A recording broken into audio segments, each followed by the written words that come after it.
चलिए आज है 11th का क्लास, दूसरा क्लास है इसमें, जिसमें दूसरा चैप्टर है। इसके बारे में पढ़ेंगे, मेसोपोटामिया के बारे में।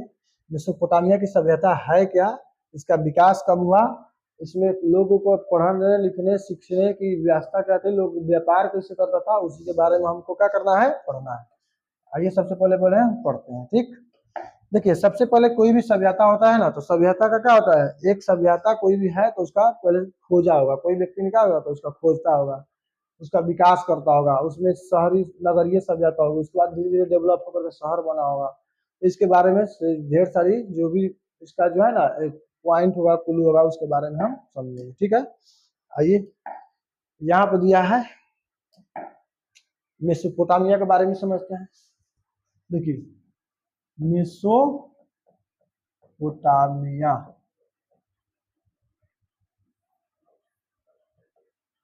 देखिए यह जो है ना यह ग्रीक भाषा से बना है। क्या, ग्रीक, ग्रीक भाषा है। यह भाषा क्या है, मेसोपोटामिया ग्रीक भाषा है, जिसे यूनान भी बोलते हैं। क्या बोलते हैं, यूनानी भाषा। क्या बोलते हैं, यूनानी भाषा। ठीक, अब देखिए मेसोपोटामिया जो है ना दो शब्दों से मिलकर बना है। कितने शब्दों से मिलकर बना है, दो। एक है, यह दो शब्दों से मिलकर के बना है। कौन कौन सा शब्द है, एक है मेसोस,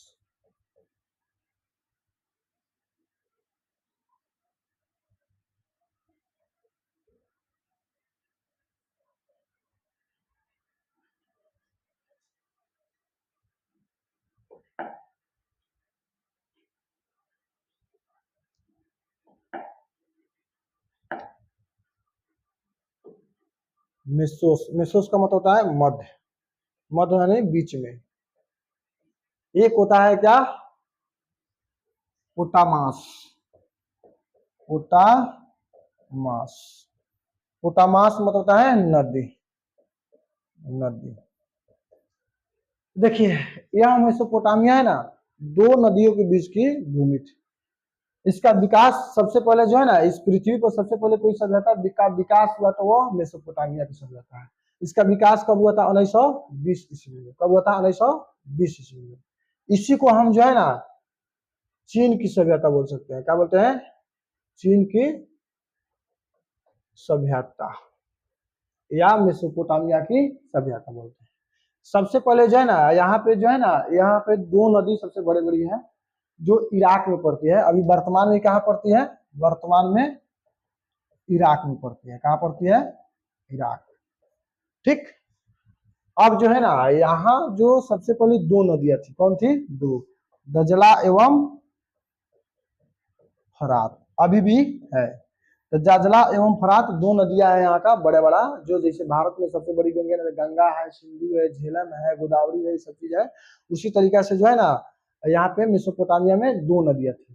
तो ये नदियां जो है ना मेसोपोटामिया की जीवन रेखा का काम करती थी। व्यापार जो है ना इसी नदियां से ज्यादा होती थी। यह नदियां जो है ना इसकी छोटी छोटी सहायक नदियां थी, जो आकर के अपना जल इस नदियों में गिरा देती थी। ठीक है, तो यह सभ्यता का विकास कैसे हुआ, सभ्यता नगरीय सभ्यता से शहरीय सभ्यता की ओर कैसे गया, इसके बारे में हम पढ़ेंगे। इस सभ्यता के लोग जो है ना अपना जीने के लिए क्या करते थे, बड़ी मात्रा में भेड़ बकरी पालते थे। क्या पालते थे, बड़ी संख्या में भेड़ बकरी पालते थे। और भेड़ बकरी पालने से जो इसका ऊन की प्राप्ति होता था ना, ऊन और मांस दूध, क्या था, ऊन और ज्यादा मांस दूध प्राप्त होता था इन लोगों से, ऊन मांस और दूध। इसकी प्राप्ति होती थी ना, तो ये लोग क्या करते थे, व्यापार करते थे। वहां क्या करते थे, व्यापार। तो जो चीज व्यापार करते थे तो उसको व्यापार करने के लिए क्या कहते थे, उस समय जो है ना यातायात के लिए जो है ना बैलगाड़ी का जो ज्यादा लोग यूज नहीं करते थे, ज्यादा दूर दूर तक नहीं जाते थे। तो लोग क्या करते नदियों के माध्यम से, जल मार्गों के माध्यम से जो है ना दजला और फरात नदियां छोटी छोटी सहायक नदियां थी, उसके माध्यम से लोग अपना व्यापार जल मार्ग के द्वारा किया करते थे। वहां पे जो है ना मेसोपोटामिया के उत्तरी भाग दक्षिणी भाग में बहुत सारा ये चीज है।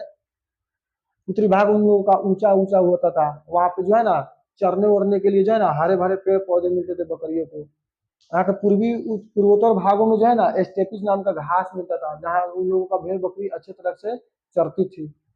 तो ऐसा ऐसा जो है ना इन लोगों का भौगोलिक स्थिति भी पढ़ेंगे। किसी किसी भी देश हो चाहे राज्य हो, सबका एक क्या होता है, भौगोलिक स्थिति होता है। उसकी जो है ना लैंड कैसी होती है, उसकी जो है ना जमीनी आकृति कैसी होती है, वहाँ का जलवायु वातावरण कैसा होता है, उसके बारे में हम पढ़ेंगे। ठीक है, चलिए आगे देखते हैं।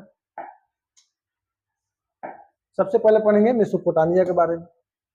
इसके बारे में पढ़ेंगे मेसोपोटामिया। देखिए इस सभ्यता जो है ना मेसोपोटामिया यहाँ पे है, यह मेसोपोटामिया दो शब्दों से मिलकर बना है। कितने शब्दों से मिलकर के बना है? जस्ट इसके पहले वाला बैच का पढ़ाई हुआ है तो उसको उसमें भी यही चल रहा है, इसीलिए यहाँ पर लिखा हुआ है। ठीक, ये ऑफलाइन बैच का यहाँ पर दे रहा है मेसोपोटामिया। मेसोपोटामिया जो है ना यह दो शब्दों क्या है, दो शब्द यानी कि यूनानी भाषा का यह दो शब्द है।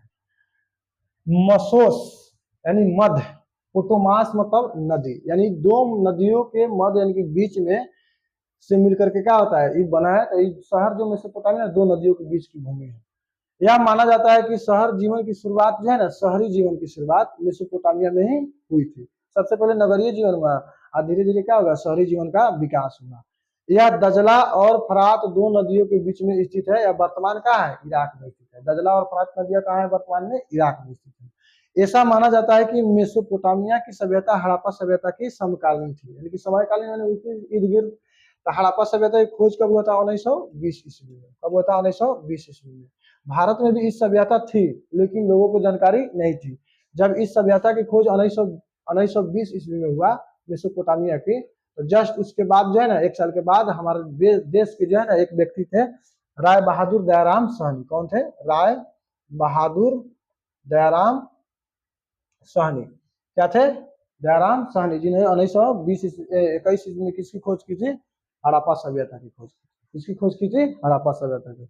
हड़प्पा सभ्यता को पहले सिंधु घाटी की सभ्यता के नाम से हम जानते थे, जिस सभ्यता के उस समय पहले हड़प्पा की खोज नहीं हुई थी, जिससे हम क्या करते थे, सिंधु सभ्यता के नाम से जानते थे। इसलिए जानते थे कि उस सभ्यता के जो है ना जितने भी बड़े बड़े शहर थे, बड़े बड़े नगर थे, उस सिंधु नदी के किनारा था। जब हमारे हड़प्पा सभ्यता का जब खोज हुआ था 1921 ईस्वी में, एक बड़े शहर के रूप में उभरा, तो उस शहर के नाम पर ही सिंधु घाटी सभ्यता का नाम कर दिया गया हड़प्पा सभ्यता।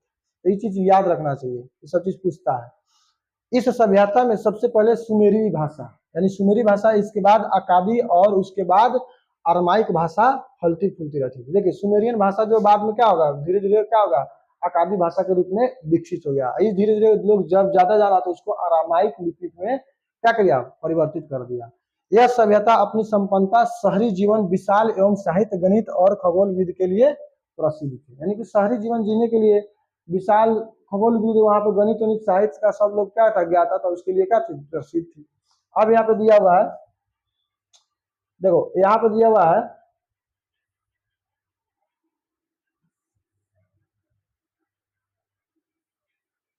मेसोपोटामिया सभ्यता की भौगोलिक स्थिति। कोई भी देश होता है ना, उसकी स्थिति, भौगोलिक स्थिति क्या होता है, एक स्थिति होती है, लोकेशन होती है, लोकेटेड होती है कि इसका इस भौगोलिक स्थिति क्या है, कितनी डिग्री नॉर्थ में है, कितनी डिग्री साउथ में है। भारत क्या है, भारत भी एक भौगोलिक स्थिति है।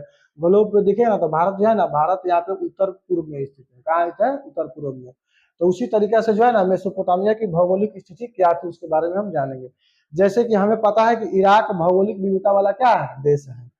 यहाँ पे मेसोपोटामिया में भेड़ बकरी और जो स्टेपीज पर क्या करती थी, चढ़ती थी। वहां पे स्टेपीज नाम का एक घास था, उस पर चढ़ती थी। उत्तर पूर्व मैदान की ओर पहाड़ी ढलान था। उत्तर पूर्व मैदान की ओर क्या था, पहाड़ी ढलान था, जहां पर जो है ना मांस, दूध और ऊन से प्रचुर मात्रा में मिलते थे। क्या बोलते थे, यहाँ पे लोग सबसे ज्यादा भेड़ बकरी रखते थे। तो मेसोपोटामिया के अगर पूछे कोई कि किस भाग में सबसे ज्यादा भेड़ बकरी और मांस और दूध मिलता था, तो उत्तर पूर्वी भाग में। अब यहाँ पे जरा इसके पूर्वोत्तर भाग में, यानी कि पूर्वोत्तर यानी कि पूर्वी और उत्तर, इधर है उत्तर पूर्व, यानी उत्तर पूर्व यहाँ पे होगा, उत्तर पूर्व इधर पे होगा। एक बार बना लेते हैं हम डायग्राम। यहाँ पे होगा नॉर्थ ईस्ट, NESW। तो यह मेरा क्या होगा, उत्तर पूर्व होगा, यानी कि नॉर्थ और ईस्ट। यहाँ पे लोग जो है ना उत्तर पूर्वी मैदान में पहाड़ी ढलान, मांस, दूध और ये सब चीज मिलता था प्रचुर मात्रा में। इसके पूर्वोत्तर भाग में, पूर्वोत्तर यानी कि पूर्वोत्तर यही होगा। इसके भाग में जो है ना हरे भरे पेड़ पौधे, ऊंचे मैदान, जिस इलाके में सबसे ज्यादा भेड़ बकरी मिलता है, ये सब चीज मवेशी मिलता है, तो समझिए कि वहां पर घास खाने होने के लिए बहुत ज्यादा होगा। और जहाँ घास ज्यादा होगा वहां पे वर्षा वर्षा ज्यादा होता होगा, ठीक। क्योंकि जहाँ पे वर्षा नहीं होता वहां पे क्या करता है, पेड़ पौधा कम होता है, वो भी होता है तो उसमें जो है ना पत्ता वत्ता वाला पौधा नहीं होता है, जहाँ कांटा वाला पौधा होता है, जैसे रेगिस्तान में उगता है, तो वो भेड़ बकरी नहीं खा पाएगा। एक रेगिस्तानी पौधा जो है ना वही खाता है जो ऊंट होता है, कैमल। तो यहाँ पे जो है ना फसल पर्याप्त वर्षा होती थी, फसल भी क्या होता है, पर्याप्त मात्रा में होता था, क्योंकि वहां पर समय समय पर वर्षा हो जाता था।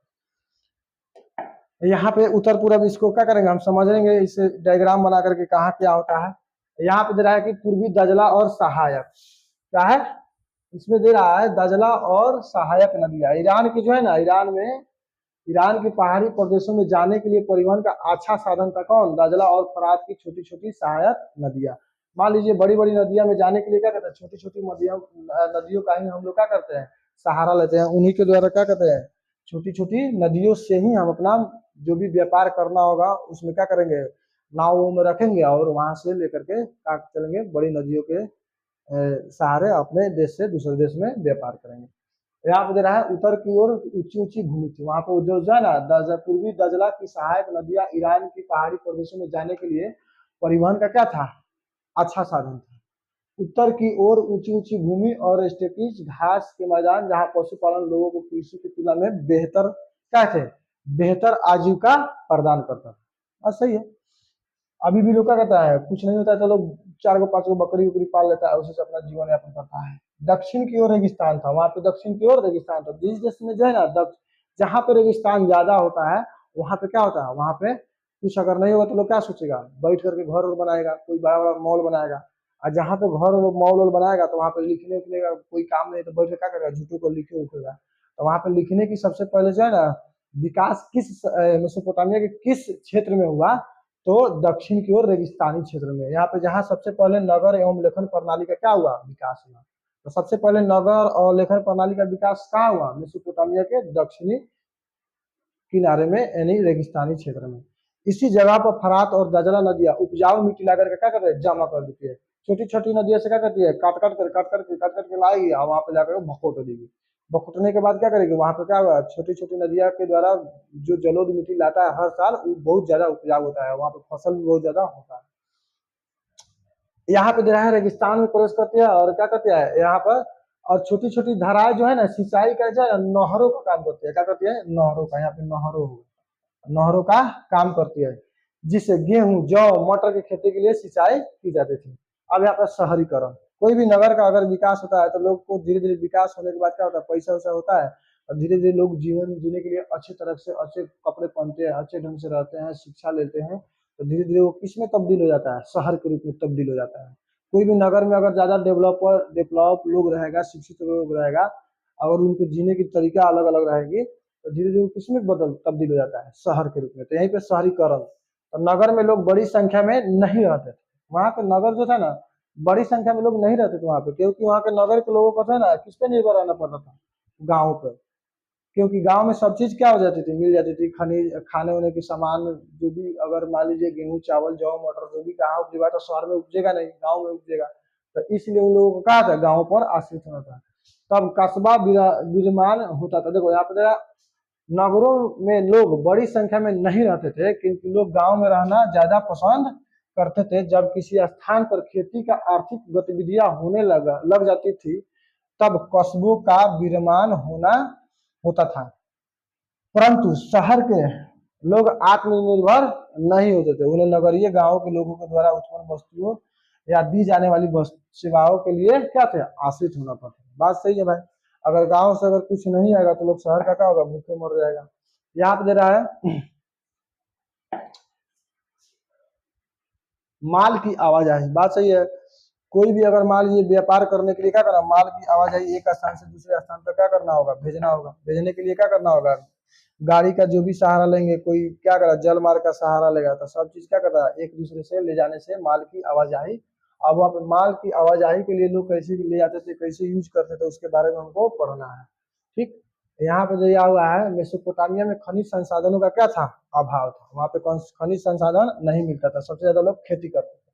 तो अपना खेती के जो भी अन्न ऊन उपजता था, तो उसको क्या करते थे, एक स्थान से दूसरे स्थान तक ट्रांसपोर्ट करते थे। ट्रांसपोर्ट करने के लिए क्या करता था, माल की आवाजाही होता था। यहाँ पर जो है मेसोपोटामिया में खनिज संसाधन का अभाव था। अभाव मतलब होता है कमी। क्या होता है? कमी। यहाँ पे कमी थी। अब यहाँ पे दक्षिण के अधिकांश भागों में क्या है?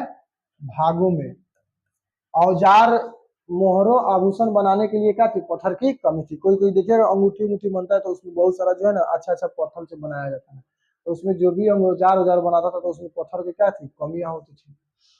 अब इसकी खजूर के पोपलार पेड़ की लकड़ियां का इस्तेमाल गाड़ी बनाने में, यानी गाड़ी उन लोगों का था तो उसमें खजूर के पोपलार लकड़ियां लगती थी, जो वहां पर उपलब्ध नहीं था तो वो कहीं दूसरे से बाहर से मंगाते थे।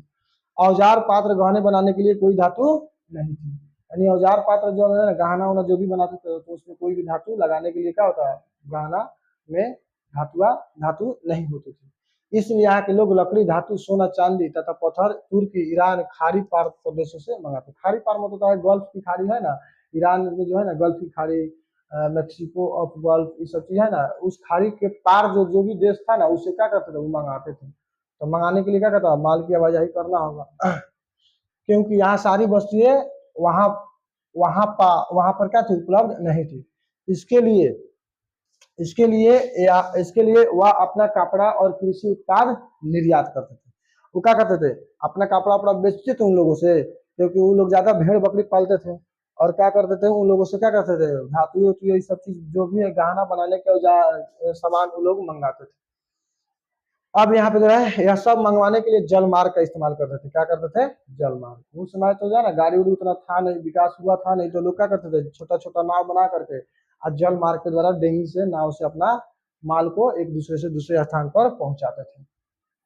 क्योंकि एक जगह से दूसरी जगह तक जाने वाले जानवरों के द्वारा माल को लाया नहीं जा सकता था। बहुत ज्यादा दूर उसका जो है ना, उसका भूमि समतल ज्यादा नहीं था, बहुत कमे में था, तो लोग जानवरों के द्वारा जो है ना गाड़ी जो बनाया जाता था उससे संभव नहीं था, इसलिए लोग नदी का सहारा लेते थे। लेखन कला का विकास कैसे हुआ? वहां पे लिखने की कला कैसे हुई?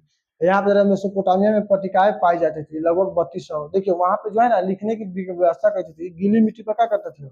लोग लिख देते थे और उसको सूखने के लिए छोड़ देते थे। लगभग जो है ना 100 चिन्हों में अंकित होता था। कितने चिन्हों में? 100। उसको समझने के लिए 100 चिन्हों को समझना जरूरी था, तो लोगों को संभव नहीं था। तो उस काल में जो भी लोग समझते थे उनको ज्यादा वैल्यूएशन देता था। अभी मान लीजिए गाँव भर में कोई ज्यादा पढ़ा लिखा हो और उस गाँव में कोई लोग नहीं पढ़ा लिखा हो, आज कोई भी क्या करेगा? कोई काम उसको अगर कोई सौंपेगा, कोई बताएगा कि ये चीज है, तो लोग ओकरा के ज्यादा वैल्यूएशन करेगा, ज्यादा वैल्यू देगा। उसी तरीके से जो है ना इसको समझने के लिए जो जो भी लोग थे ना उनको क्या करता? ज्यादा वैल्यूएशन दिया जाता था। यहाँ पे लेखन कला का विकास मेसोपोटामिया में जो पट्टिकाएं पाई जाती थी 3200 ईसा पूर्व की है। इसमें चित्र जैसा चयन और संख्याएं दी हैं। लेखन कार्य तब शुरू हुआ होगा जब लेन देन की अस्थायी हिसाब रखने के लिए जरूर। बात सही है। जब व्यापार करेंगे तो लेन देन के लिए क्या करेंगे? अस्थायी क्या करेंगे? लेन देन के लिए उसको किसको कितना सामान जो है उसको लिखने के लिए हिसाब रखने के लिए क्या करेंगे? लिखना जरूरी पड़ता था, इसीलिए उसका विकास हुआ होगा। यहाँ पर दिया हुआ है कि द्वारा देखो लिखने की पट्टिकाएं, तब देखो यहाँ पर द्वारा मिट्टी की पट्टिकाएं के ऊपर क्या किया जाता था? लिखा जाता था। सुमिरन भाषा जिसे चीनी की भाषा बोलते हैं, क्या बोलते हैं? चीनियों यानी चाइनीज भाषा बोलते हैं, का प्रयोग भूमि स्थानांतरण राजा के कार्यों का वर्णन में किया जाता था, परंतु यह भाषा आगे जाकर बदल गई और अकादी भाषा हो गई। जो चीनी भाषा थी यानी सुमेरियन भाषा आगे चलकर किसमें बदल गई? अकादी भाषा में बदल गई, जो जाकर के बाद में अरमाइक लिपि में बदल गई। लेखन प्रणाली मेसोपोटामिया में लिखने की प्रणाली कैसे थी उसके बारे में हमको अब समझना है। क्या करना है? समझना है। चलिए लास्ट है और उसमें लिखने की प्रणाली कैसे थी उसके बारे में समझ लेते हैं। याद रहा लेखन प्रणाली, मेसोपोटामिया की लेखन प्रणाली। मेसोपोटामिया की लिपि को समझने के लिए जो था ना, समझने के लिए बहुत ज्यादा चिन्हों का सीखना जरूरी था, पढ़ते थे, क्योंकि यह सैकड़ों चिन्हों में क्या थे? बताए थे अभी, सैकड़ों चिन्हों में थे। इसे गीली मिट्टी पर सूखने से पहले लिख दिया था, पहले लिख दिया था उसके बाद सूखने के लिए छोड़ दिया जाता था। अब काम सबसे इसका महत्वपूर्ण था, इसका सबसे काम महत्वपूर्ण था, इसलिए उसमें 100 चिन्ह को सीखना जरूरी था। साक्षरता, लोग क्या करा, जब लोगों को जो है ना एक दूसरे को जो है ना लिखने के लिए जरूरत पड़ता था तो लोगों को क्या जरूरतें पूर्ति नहीं होती थी, तो लोग साक्षरता की ओर क्या किया, ध्यान दिया, यानी कि लोग पढ़ना लिखना स्टार्ट किया। अब उसके बाद जब लोग पढ़ना स्टार्ट किया, यहाँ पर ऐसा माना जाता है कि मेसोपोटामिया में बहुत कम लोग लिख पढ़े थे, इसीलिए क्या किया होगा, लिखने पर ज्यादा ध्यान दिया होगा। और वहां के लोग राज के अधीन कार्य करते थे, किसके अधीन, राज के अधीन। सुमेरियन महाकाव्य में प्राचीन शासक एन मार्कर, जैसे महाकाव्य उसे कहते हैं, जैसे मान लीजिए हम लोग का हिंदुत्व धर्म का जो है ना महाकाव्य जो होता है, रामायण महाभारत ये सब चीज का महाकाव्य है, तो उसी तरीका से उसमें एन मार्क क्या था, एन मार्कर एक व्यक्ति थे जिसने जो है ना महाकाव्य उससे यानी सुमेरियन महाकाव्य में उनके बारे में हमको जानकारी मिलती है, किससे। अब आपसे क्वेश्चन पूछेगा कि एन मार्कर की जानकारी किस महाकाव्य से मिलती है, तो सुमेरियन महाकाव्य से। इसके अंतर्गत उरुक शहर के बारे में लिखा गया है, किसके, उरुक शहर, वहां पे एक उरुक नाम का शहर था, उसी के बारे में जानकारी मिलता था, जहां पे मंदिर उंदिर ज्यादा था। एन मार्कर शहर के मंदिरों को सजाने के लिए बहुत रत्न मंगवाना चाहते थे, जहां मंदिर होगा तो उनको शहर को सजाने के लिए एन मार्कर थे क्या करते थे, बहुत पत्थर उथर मंगवाने, धातु मंगवाना चाहते थे। इसलिए उसने एक अपने राजदूत को अराटा को भेजा, उनके राजदूत का नाम क्या था, अराटा। अराटा को भेजा जो क्या असफल रहा, क्या रहा, असफल रहा। अराटा उनका खरट्टा मार के सुतिया कहीं, वो क्या असफल रहा। एन मार्कर किसने भेजा, अपने राजदूत को, अराटा को। राजदूत का यही काम है कि अपने जो है ना राज का जो भी मैसेज हो दूसरे राज्य में पहुंचाना और अपने देश के हित में काम करना। ठीक है, आज के लिए इतना ही रह देते हैं, फिर कल मिलते हैं। ठीक है, अगर वीडियो अच्छा लगे तो लाइक कीजिएगा, सब्सक्राइब कीजिएगा।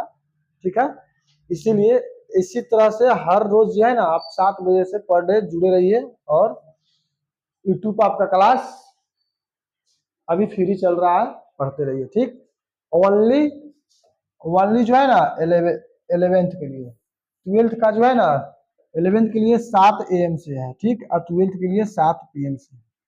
डेली आपका जो है ना हर एक सब्जेक्ट और हर एक जो है ना क्लास का वीडियो मिलेगा इस चैनल पे। ठीक है, चलिए।